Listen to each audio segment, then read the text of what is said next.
لکه په زور د نکاح شوي جنۍ زه خپل ضمیر لا قبول کړی نه یم.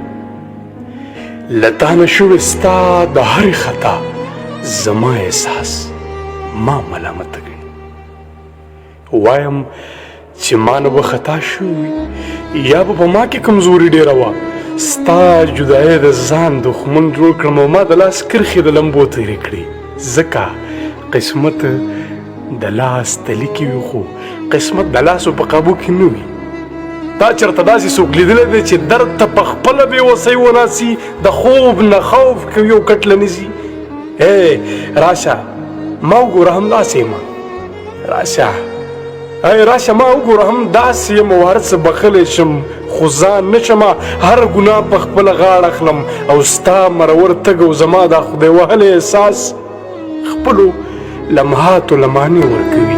لکه دا ژوند د جهنم نامه ده، دا دسمبر هم د سقر عذاب دی.